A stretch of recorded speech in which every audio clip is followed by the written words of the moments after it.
Ok, para el video de hoy traigo una dinámica nueva, más que peculiar e interesante, ya que les pedí a ustedes en el servidor de Discord que comentaran cuáles son mis peores reseñas según ustedes, esas que han envejecido súper mal y con las que están totalmente en desacuerdo en argumento, en puntuación, etcétera. Así que mandaron varias reseñas con las que estoy de acuerdo y varias con las que no, así que está interesante un poco desmenuzar los argumentos, pero antes de ir de lleno al tier list, me gustaría abrir con este paréntesis de que, hey, soy humano, me he equivocado y me seguiré equivocando, y creo que esa es la forma correcta de afrontar la vida, porque si me pongo en este modus operandi de cuestionar eternamente las acciones del pasado bajo el aprendizaje del presente, me voy a condenar a mí mismo a ser infeliz hasta el final de los tiempos, porque soy un humano y seguiré evolucionando y seguiré aprendiendo, y hoy en día veo con afecto esas reseñas en las que no me encontraba a mí mismo en forma y en fondo, en las que estaba descubriendo mi identidad, y veo con cierta ternura a mi yo del ayer que se tropezaba tratando de argumentar su opinión, pero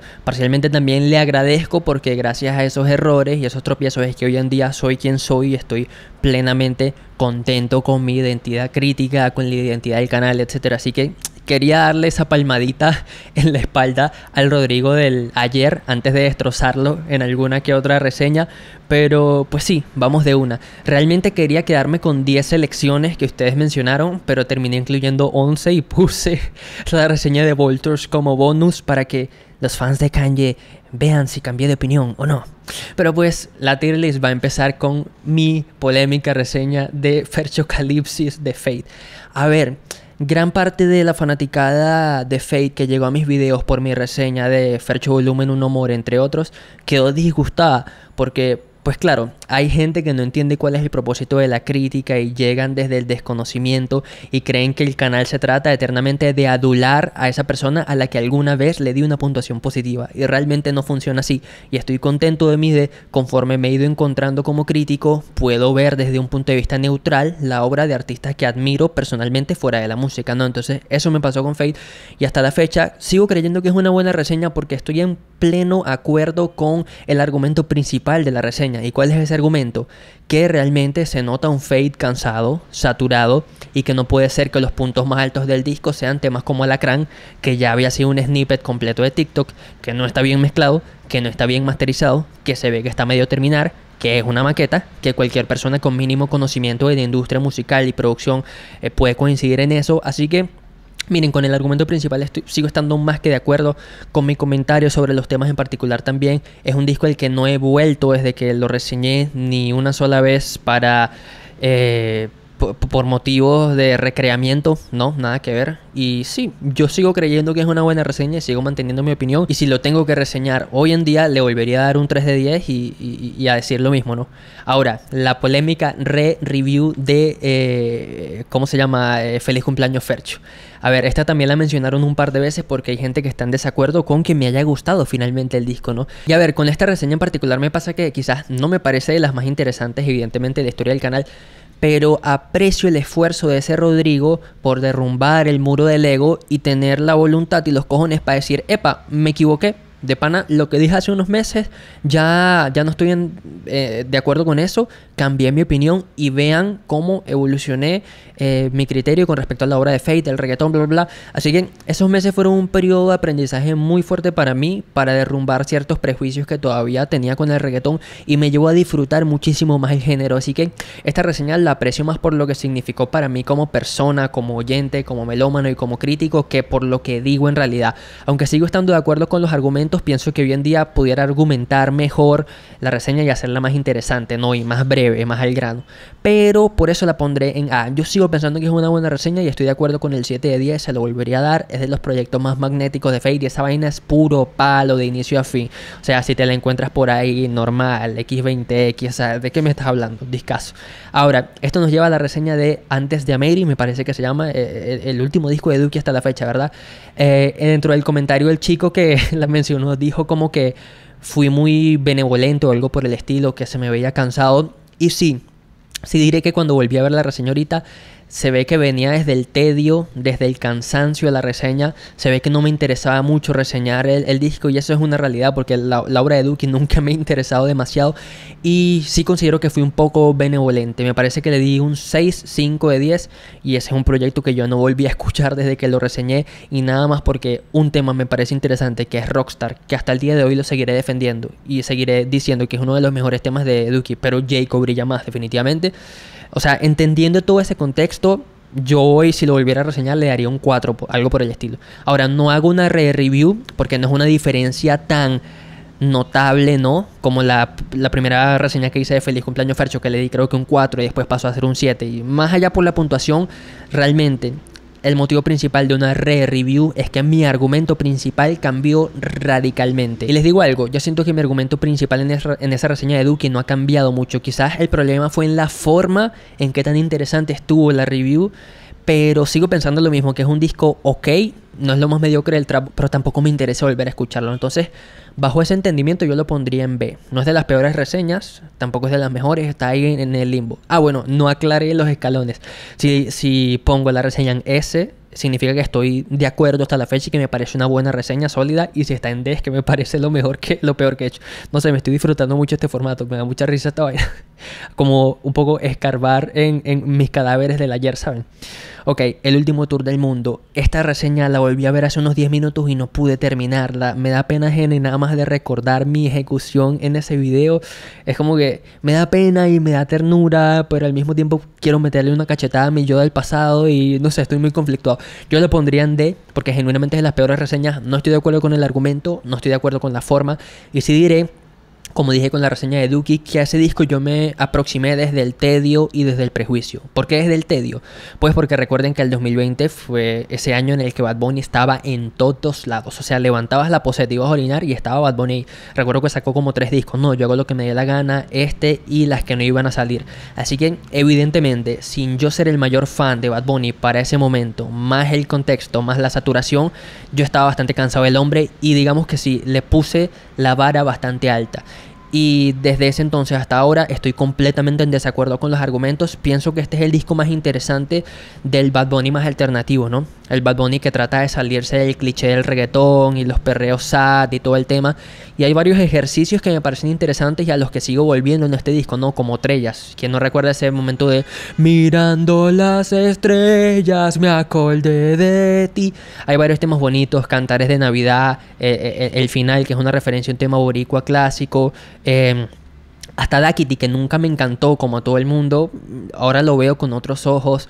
Sí diré que el tema con Rosalía deja mucho que desear. Esa conexión pudo haber dado para mucho más. Quizás fue una sesión muy fugaz de estudio, quién sabe, pero viniendo de Rosalía y Bad Bunny sí me quedo deseando más. Pero a grandes rasgos, coño, es un disco divertido que yo puedo seguir escuchando de inicio a fin hoy en día, tranquilo. Y por más que no estoy tan en desacuerdo con la puntuación, si yo reseñara este disco hoy le daría un sólido 6, no sé, quizás un 7. Sí estoy muy en desacuerdo con el argumento, y eso es lo más grave, ¿no? Así que esa reseña es un disparate total y no, evidentemente no estoy de acuerdo. Ahora, hablando sobre cosas con las que no estoy de acuerdo, la reseña de Neon de Lil Supa es una de esas. Creo que esta es una de las reseñas más benevolentes del canal. Y pues tampoco me juzgo demasiado porque tenía 20 años, llevaba unos meses, no sé, que quizás un año haciendo este tema de las reseñas, y aún me estaba encontrando, aún me estaba descifrando cuál iba a ser mi voz, y evidentemente fui muy complaciente, ¿no? Y me arrepiento porque Neon pienso que es el experimento más torpe de Lil Supa hasta la fecha. Es un EP al que no he vuelto ni pa'l demonio hasta la fecha. Hay varios temas bastante cuestionables ahí, y por más que hay ciertas ideas decentes a nivel de producción con todo el tema del synthwave, del sci-fi, de estas bandas sonoras de filmes de ciencia ficción, sí diré que a grandes rasgos puede ser incluso el proyecto más flojo de Lil Supa. E incluso recuerdo que unos meses después o un año después subí un video diciendo, cambié mi opinión sobre estos discos, y creo que en ese video mencionaba a Eternal Atake, creo que un disco de Tame Impala, de Slow Rush, a Neon, y creo que yo hago lo que me dé la gana, esos 4. Y pues sí. Y también, incluso uno de los argumentos que me son ridiculísimos de esa reseña es que yo dije, no, es que lo escuché como 12 veces y ahora sí me gusta. Al comienzo no me gustó, y es como que no, así no funciona el proceso de desarrollo de una crítica, Rodrigo. Era como que yo mismo me tenía que convencer de que el disco me gustaba porque pues pues claro, hasta esa fecha yo era súper fan de Lil Supa, pero conforme fueron pasando los meses y los años, he ido aprendiendo a separar las cosas, ¿no? Y a entender mi rol como crítico, y lo diré hoy en día. A mí ese proyecto me parece un desastre y no estoy nada de acuerdo con los argumentos, y por más que aprecio la intención de Marlon en ese momento, coño, plena pandemia, quería encontrar otro alter ego, quería explorar su faceta cinematográfica, y por más que considero que hay aciertos como en el tema audiovisual, el EP en general para mí se despedaza y no, a mí esa reseña me parece terrible. Creo que le di un 7. Estoy en desacuerdo con el argumento, con la puntuación, con mis formas, con el proceso de investigación, con la reseña, con todo. O sea, es un disparate, pero igual te quiero, Rodrigo del 2020. Tranquilo, te mando un abrazo. Ok, esta reseña también tuvo un par de menciones, sobre todo por fans confesos de NASCAR, esta agrupación de Plug de Chile, que sacó el que probablemente para mí sea el mejor disco de Plug and Be hispano de la historia, que es New Boys, disco con el que yo los conozco, que sale a eso del 2017-18 me parece, y que yo reseñé, y me parece que la reseña está en Patreon, así que patreon.com/wr y la pueden encontrar.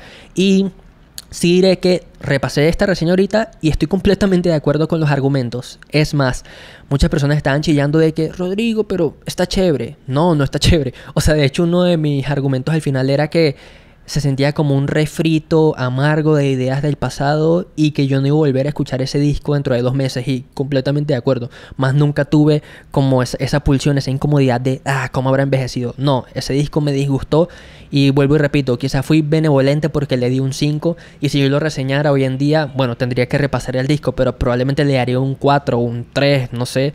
Y pues sí, creo que fui un poco complaciente incluso, así que no estoy de acuerdo con quienes dicen que el disco está súper chévere. Obviamente ya es un tema subjetivo, ustedes son libres de disfrutarlo como quieran, pero digo yo desde mi óptica como crítico, no siento que sea una reseña fallida ni nada por el estilo. Yo lo pondría no al mismo punto que la de Fate, porque la de Fate significa mucho para mí, por lo que les digo de tumbar la barrera del ego, así que vamos a dejarla en B. Es una reseña que está bien, está ok. Ahora, hablando de reseñas que no están ok, Dogma es una de ellas, es terrible. Una vez más, creo que este es el Rodrigo del 2020 que aún se estaba encontrando. Y lo más deplorable de toda esta reseña es que se nota que no llevo demasiada investigación.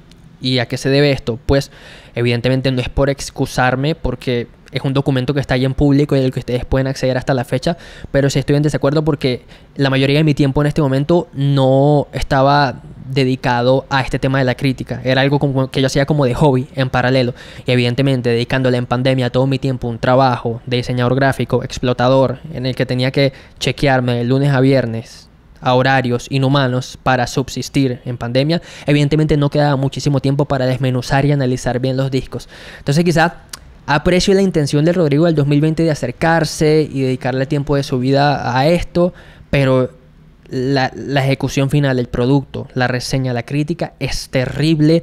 Y si diré esto, Dogma está lejos de ser mi disco favorito de Ergo Pro y uno de mis favoritos del hip hop madrileño de los últimos años. Pienso que Ópera Fidelio es muy superior. Si yo lo volviera a reseñar, quizás le daría incluso hasta un mismo 5, pero me hubiese aproximado a la reseña con más rigor, con más investigación, y hubiese fundamentado mejor mis argumentos para que se entendieran mejor. Con esto me refiero a que quizás mi opinión no ha cambiado demasiado, pero sí pude haber expresado mejor un poco mi descontento en aquellos temas que me incomodaban y mi agrado con esos temas que me parecieron bien acertados, digamos eso, ¿no? Así que sí, Dogma es una reseña terrible. Si se fijan en algo, lo que estas 3 reseñas tienen en común es que creo que son del 2020, así que pues saquen sus cuentas. 4 años atrás, coño, tengan piedad, tenía yo 20 añitos. Otra reseña con la que mucha gente naturalmente está en desacuerdo es la de Bad Bunny, de Nadie sabe lo que va a pasar mañana. Y ¿saben qué? De toda esta lista me parece una de las reseñas más acertadas. Fuera de joda, la volví a ver ahorita y para durar 21 minutos me enganchó. Estoy de acuerdo con los argumentos y de hecho mucha gente se queja de que fui benevolente, complaciente, que me aproximé desde la óptica del fan de Bad Bunny, y yo considero que no. O sea, yo dije que el mayor problema del disco es la playlistificación de la música y los daños colaterales de este fenómeno, y naturalmente cuestioné temas horribles como Hibiki, cuestioné varias obras que tiene el disco, y esos temas con los que estuve en desacuerdo, sigo estando en desacuerdo hoy en día, y los que me gustan me siguen gustando muchísimo hoy en día, como Vuelve Candy B, HPR me sigue pareciendo un buen tema, Nadie sabe me sigue pareciendo la mejor introducción de Bad Bunny. Así que el caso de este disco es complicado, ¿no? Porque separó muchísimo a la audiencia, las polarizó. Unos lo amaron, otros lo odiaron. Yo considero que estoy como en ese intervalo. Si volviera a reseñar el disco y qué es lo mucho que cambiara, no sé, en un mal día le daría un sólido 6. En un buen día le seguiría dando un 7. Así que, coño, la cuestión es que estoy de acuerdo con los argumentos. Pienso que desde la óptica más purista del Bad Bunny rapero, este es su mejor disco bajo el paraguas del rap, de las barras, de las referencias. Sigo aplaudiendo la amplia gama de referencias que recoge, porque no es solo un mínimo sample a Tego, son varias referencias a D-Noise, creo que referencia a la libreta de LL, bla bla bla, referencia a varias épocas súper importantes e influyentes para el desarrollo del reggaetón. Así que me gusta esa óptica friki y estudiosa de Bad Bunny, de su propia cultura. Y coño, yo sigo defendiendo esta reseña y lo voy a poner en ese. Es una de las más recientes, por ende quizás tenía más aptitudes para defender mi opinión que en el 2020, pero yo la sigo defendiendo, claro que sí. Ahora, con días antes, esta es otra reseña que no pude ver. Me dio pena ajena, sí lo diré. No me juzgo, pero yo pude haber argumentado muchísimo mejor mi opinión del disco. Igual, yo le di un 6. ¿Y cuál sería la gran diferencia hoy en día? Que le podría dar un 7 o un mismo sólido 6, la verdad. En puntuación no varía mucho. En argumento tampoco, pero sí en las formas. Pude haber defendido con más personalidad el por qué me gustan y me disgustan ciertos cortes, y no es una reseña que yo recomendaría ver en lo absoluto. Ahora, Rodeo, la reseña que incomodó el pana Fabi. Fabi, para que sepan, es uno de los moderadores del server, una de las primeras personas que entraron, por ende lo conozco muchísimo. Ya tenemos una relación de amistad, así que estoy consciente de que a él siempre le incomoda esta reseña, porque Rodeo es que sí, su disco favorito del hip hop sureño, y entiendo por qué, sé de dónde viene y eso se lo respeto. Pero nuevamente, volví a ver esta reseña y diré que estoy de acuerdo con el argumento principal. Sigo pensando que no es la vaina más impresionante de la historia del trap ni del hip hop sureño. Si lo volviera a reseñar hoy en día, capaz le daría el mismo 7 de 10 que le di. Y sé que eso incomoda a muchísima gente, porque hay gente que muere por este disco, y no es mi caso. Vean, yo empecé a escuchar a Travis Scott eso del 2017 y 16 me parece, y el primer tema con el que me enganché del hombre es Goosebumps, que no es ni siquiera un tema de Rodeo. Luego salió Astroworld y ese fue el primer disco con el que yo me vicié con el formato de larga duración con Travis, a eso me refiero. Y con esto quiero decir que para mí, Astroworld y Rodeo no son dos discos tan lejanos en calidad como mucha gente los quiere hacer ver. Es decir, si tú de Rodeo quitas temas como Maria I'm Drunk, como 90210 o como Peace on Your Grave, para mí el disco se derrumba, y ese es un argumento que expuse en la reseña y lo sigo manteniendo hasta ahora. Y lo mismo con Astroworld. Astroworld también tiene temas muy sólidos, blockbusters, que funcionaron en números, como Sicko Mode, y que están bien producidos y suenan bien, como Stargazing, que es de mis favoritos, como No Bystanders, como Carrusel. O sea, mi punto con esto es que hay mucha gente que quiere desmeritar a Astroworld por ser la obra posterior y por tener inquietudes similares en estética, pero a mí me parece un disco muy sólido. Y si volviera a reseñar Rodeo y Astroworld, a lo mejor les daría la misma puntuación, un 7, no sé, depende del contexto y de lo que piense en ese momento, pero yo sigo defendiendo las ideas. Quizás la reseña se hace muy larga, la volví a ver y creo que dura algo así como 15 y 19 minutos, y si hay problemas en forma y en ejecución, quizás hablo de más de los aspectos técnicos de ciertos temas, y eso ya no es algo que me interese hoy en día. Pienso que lo más atractivo es partir de un ensayo, de una hipótesis, no sé, principal, de por qué consideras que el disco tiene su mérito o por qué consideras que es un desastre. Quizás la ejecución en ese momento era distinta, y sí creo que hay muchas palabras de relleno, me parece, de mi parte, ¿no? Tratando de explicar por qué ciertos temas técnicamente funcionan o no, y ya eso no es de mi interés. Pero tampoco es una mala reseña. Mira, yo la pondría al lado, honestamente, de la de Fate. Sí, mantengo mi opinión. Y ahora, con la de Vultures, mira, ¿qué te puedo decir? Para mí sigue siendo una buena reseña. O sea, ya pasó un mes del disco y puedo decir con firmeza que en ningún punto me ha apetecido volver a escuchar ese disco de inicio a fin. Y sigo de acuerdo con el argumento principal de la crítica, que es que Vultures no es un disco que esté terminado. Está mal en mezcla, está mal en ejecución. La mayoría de temas son unas maquetas, no están desarrollados a su máximo potencial, viniendo del hombre que dedicaba cientos de horas de estudio a la mezcla de temas como Power o Stronger. O sea, lean las anécdotas de la creación de Stronger y vean todo el tiempo de su vida que ese hombre le dedicó a ese tema, y escuchen el tema y vean si se justifica toda esa inversión. Para mí sí. Entonces creo que un poco aplaudir como focas a Kanye por su esfuerzo en Vultures sería contraproducente y sería conformarse con las migajas. Y no sé ustedes, pero a mí no me gusta conformarme con las migajas, y ese disco hasta el día de hoy me sigue pareciendo un disparate y mi opinión me sigue pareciendo más que sensata, ¿no? Así que sí, estuvo divertida esta dinámica. Esa sería mi tier list de mis peores reseñas según ustedes. Hay un patrón, evidentemente mientras más para atrás se van, más disparates se van a encontrar de mi parte, pero pues así es el proceso de todos, ¿no? Artistas, periodistas, médicos, al principio no operan muy bien, pero por eso nos gusta operarnos con los señores que llevan 3 décadas de carrera, porque son los verdaderos joseadores, los verdaderos tigres en su profesión. Así que espero nada que todo esto sirva para ser cada día mejor. Eso es lo único que espero de mí, y sé que me voy a seguir tropezando y sé que voy a seguir cambiando mi opinión de ciertas reseñas eventualmente, pero de eso se trata, de seguir evolucionando y de tratar de ser un mejor crítico y una mejor persona a fin de cuentas, ¿no? Espero que les haya gustado este contenido. Esto fue todo por hoy. Si les gustó esto, apoyen el crecimiento del canal en plataformas como Patreon, en patreon.com/wr. Pueden acceder a contenido extra inédito semanalmente por $5 mensuales. Eso significa que si el mes tiene 4 semanas, pues 4 contenidos en Patreon. También en la descripción están los links a todas mis redes: Instagram, Twitter, TikTok, nuestro servidor de Discord. Toda esa vaina, visítenlo. Los quiero, un abrazo y chao.